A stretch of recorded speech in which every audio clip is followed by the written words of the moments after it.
అవసరమైతే నేను ప్రవీణ్ కుమార్ గారిని కోరుతా ఉన్నా, ఇక్కడ కాదు అది అంటారు చూడు, చిల్క ప్రాణం మాయల ఫకీరు ప్రాణం చిల్కలు ఉన్నట్టు రేవంత్ రెడ్డి కథ ఎక్కడ ఉంటుందంటే ఢిల్లీలో ఉంటుంది. టెన్షన్ పత్రం అవసరమైతే జంతర్ మంతర్ కోదాం, ఢిల్లీ కోదాం, విడిచిపెట్టద్దు.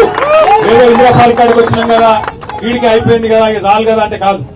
ఖచ్చితంగా జీవో నంబర్ 17 రద్దయ్యేదాకా, రేవంత్ రెడ్డికి బుద్ధి వచ్చేదాకా, వాళ్ళు చెప్పినట్టు ఎస్సీ ఎస్టీ డిక్లరేషన్ లో ఖచ్చితంగా 30% ఎస్సీ ఎస్టీలకు, బీసీ డిక్లరేషన్ లో చెప్పినట్టు 42% బీసీలకు కాంట్రాక్టులు వచ్చేదాకా ఇడిచిపెట్టద్దు. రాహుల్ గాంధీని, మల్లికార్జున్ ఖార్గేని వదిలిపెట్టకుండా పోరాటం చేస్తేనే, చివరి దాకా లక్ష్యం సాధించేదాకా పోరాటం చేస్తేనే అది ధీరోదాత్తుని లక్షణం.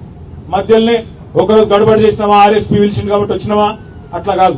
ఆర్ఎస్పీకి ఏం బాధ ఇయ్యాల, ఆయనకేం బాధ అంటున్నా, ఆయనకేం అవసరం ఉంది ఇవాళ ఈ ఎండలో మీతో వచ్చి కూర్చున్నందుకు? మీరు బాగుండాలనే కదా, మీరు బాగుండాలి, మీలాగా ఇంకా వేలాది మంది బాగుపడాలని ఆరాటం తప్ప ఇంకోటి కానే కాదు కదా. అందుకే నేను మిమ్మల్ని ప్రార్థించేది. ఇవాళ